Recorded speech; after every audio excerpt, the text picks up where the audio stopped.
Cigarette पीना cool है, जैसे बड़ी गाड़ी खरीदना कूल है, गले में मोटी मोटी सोने की चेन पहनना कूल है, हाथ में बढ़िया महंगी घड़ी पहनना कूल है। कि हम सब अभी जिस भी लेवल पर है इन टर्म्स ऑफ मनी, हम उससे और आगे जाना चाहते हैं। तो क्या आपका सवाल ये है कि सर इस लेवल का एंड क्या है? तो जवाब ये है कि इस लेवल का कोई एंड नहीं है। सवाल ये है रुकना कहाँ है? सवाल ये नहीं है कि रुकना कहाँ है, सवाल ये है कि रुकना ही क्यों है। जैसे चल रहा है वैसे चलने तो क्या दिक्कत है? सर आप ही तो कहते हो जब आपके पास इतना हो जाए कि आपको लगता है कि मेरी लाइफ सही है तो सॉर्ट हो जाओ। वो तो मैं कहता हूं ना, आपको क्या लगता है? मैं तो बहुत कुछ कहता हूं, बहुत कुछ करता हूं, आप वो सब तो नहीं करते हो। ग्रीड तो रहती है आगे बढ़ने की, और वो रहनी भी चाहिए मेरे को लगता है। तो फर्क आ गया ना, जो मुझे लगता है और जो आपको लगता है। मुझे तो ऐसा नहीं लगता कि ग्रीड रहनी भी चाहिए। सर आगे बढ़ने की बात कर रहा हूँ मैं। आगे बढ़ना किसे कहते हो और पीछे हटना किसे कहते हो? मतलब खुद को इम्प्रूव करना, हर रोज कुछ सीखना, हर रोज कुछ एक्स्ट्रा करना, तो उसको ग्रीड नहीं कहेंगे ना, वो लालच थोड़ी ना है। अगर आगे ही बढ़ना है, हर चीज में बढ़ना है ना, फिर चाहे वो फाइनेंशियली हो, चाहे वो एज अ बेटर पर्सन हो। जरूरी नहीं है कि अगर आप एज अ पर्सन ग्रो कर रहे हो तो आप फाइनेंशियली भी ग्रो कर रहे हो। जैसे अगर आप कोई बुक पढ़ रहे हो, कुछ स्क्रिप्चर्स पढ़ रहे हो, तो उससे आप फाइनेंशियली कैसे ग्रो कर रहे हो? आप कोई ऐसी बुक पढ़ रहे हो जिसकी वजह से आपका बिजनेस बढ़ेगा, तब ग्रो कर रहे हो ना फाइनेंशियली।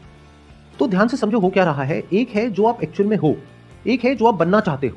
एक्चुअल में हम सब अंदर से बहुत ही लालची हैं, मतलब नस नस में लालच दौड़ रहा है, लेकिन बाहर से हम बनना चाहते हैं एक ऐसा इंसान जिसमें लालच ना हो। तो अब हमने क्या किया, एक ग्रीड का ऑपोजिट कॉन्सेप्ट क्रिएट कर दिया। एक है रियलिटी, एक है कॉन्सेप्ट। जैसे फॉर एग्जांपल रियलिटी है कि आपको गुस्सा आता है, कॉन्सेप्ट क्या है कि मुझे गुस्सा नहीं आना चाहिए। तो अगर आप एक्चुअल में ग्रीड से फ्री होना चाहते हैं तो पहले आपको इन कॉन्सेप्ट से बाहर आना होगा। हम सब कॉन्सेप्ट्स में जीते हैं, आइडियाज में जीते हैं कि मैं अभी ऐसा हूं तो मुझे ऐसा नहीं ऐसा बनना है। कुछ भी बनने की जरूरत नहीं है, कुछ भी करने की जरूरत नहीं है। पहले जो हो जैसे हो उसको पहले अच्छे से देख लो। फॉर एग्जाम्पल, आप एक कॉलेज में हो और आपका जो फ्रेंड सर्कल है वहां पे आपके सारे दोस्त सिगरेट पीते हैं। सिगरेट पीना कूल है, जैसे बड़ी गाड़ी खरीदना कूल है, गले में मोटी मोटी सोने की चेन पहनना कूल है, हाथ में बढ़िया महंगी घड़ी पहनना कूल है। अब हुआ क्या कि कॉलेज में या स्कूल में, क्योंकि बाकी सब बच्चे भी सिगरेट पी रहे हैं, तो वो बच्चा जिसने सुना था कहीं घर में कि सिगरेट पीना बुरा होता है, उसने भी सिगरेट पीनी शुरू कर दी। अब आप कहोगे उसको तो पता था कि सिगरेट पीना बुरा होता है, उसने क्यों पी? क्योंकि उसको थियोरेटिकली पता था, एक्चुअली नहीं पता था।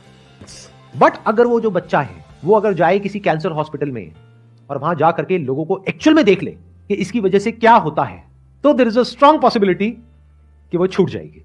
ऐसे ही ये जो ग्रीड है, अगर कभी आप इसको बारीकी से ऑब्जर्व कर पाए तो आपको समझ आ जाएगा इसके रेपरकशंस क्या हैं। लगता ऐसा है कि ये हमारी दोस्त है, जबकि ये हमारी सबसे बड़ी दुश्मन है। आपको अगर कोई भी डिसीजन लेना हो, फिर चाहे वो फाइनेंशियल डिसीजन हो, चाहे वो रिलेशनशिप का हो, चाहे वो करियर का हो, चाहे कोई भी हो, चाहे कुछ करने का हो, चाहे कुछ ना करने का हो, आप कैसे ले सकते हो डिसीजन? एक कूल और काम और कंपोज माइंड से या एजिटेटेड माइंड से? तो ये जो ग्रीड है, ये आपको लगता है कि आपको आगे बढ़ा रही है, ये आपको नीचे गिरा रही है। लाइफ में फाइनेंशियली आगे बढ़ने के लिए ग्रीड नहीं चाहिए, राइट अंडरस्टैंडिंग चाहिए। देखो, आपको अपने पैसे को बढ़ाना है, इसमें कुछ गलत तो नहीं है, क्योंकि फ्यूचर में आपके जो बच्चे हैं उनको अच्छी से अच्छी एजुकेशन प्रोवाइड करनी है। जब आप रिटायर होगे तो आपको पैसा चाहिएगा सर्वाइव करने के लिए, खुद को भी सपोर्ट करना है, अपनी फैमिली को भी सपोर्ट करना है, तो इसमें कुछ भी गलत तो नहीं है। तो पैसे को पहले तो गलत मत समझो। तो आपको पैसा चाहिए, यानी कि जितना पैसा आपके पास में है उसको जोड़ करके आपको उस पैसे को बढ़ाना है। If you act out of greed, तो क्या वो पैसा बढ़ेगा? या if you act out of intelligence, right understanding, cool and calm mind, तब उस पैसे के बढ़ने की पॉसिबिलिटी बहुत ज्यादा है। क्योंकि लालच से क्या होता है, जब हमें वो मिल जाता है जो हमने सोचा होता है, तो लालच और बढ़ जाता है। फिर इंसान और बड़ा रिस्क लेता है, फिर और बड़ा, फिर और बड़ा, फिर जितना कमाया होता है 2, 4, 5 साल में, 10 साल में, वो सारा एक सेकंड में खत्म हो जाता है। तो ग्रीड आपको हेल्प कहां कर रहा है? मैं ग्रीड का एक ऑपोजिट कॉन्सेप्ट नहीं क्रिएट कर रहा हूं आप लोगों के माइंड में। I am not telling you to be non greedy, I am just saying कि ग्रीड के रेपरकशंस देख लो, देख लो कि ग्रीडी होने का क्या नुकसान है। अगर फायदा है तो हो जाओ ग्रीडी। तो never create a concept in your mind, look at the reality as it is. इसको विजडम बोलते हैं। अगर आपके अंदर वायलेंस है, जो सबके अंदर है, जानवरों के अंदर भी और इंसानों के अंदर भी, तो मैं आपको ये नहीं कह रहा बी नॉन वायलेंट। यानी मैंने क्या किया, वायलेंस जो कि एक रियलिटी है उसको छोड़ करके मैंने कॉन्सेप्ट क्रिएट कर दिया आपके माइंड में, non violence. The more you try to be non violent, the more violent you will become. The more you try to suppress greed, you will become more and more greedy. But if you can look at violence, तो आप violence से free हो सकते हो, क्योंकि आपको समझ आएगा कि ये वायलेंस हेल्प नहीं कर रहा है, मुझे नुकसान पहुंचा रहा है। तो जो भी चीजें हमें नुकसान पहुंचाती है, हम उससे अपने आप ही दूर हो जाते हैं।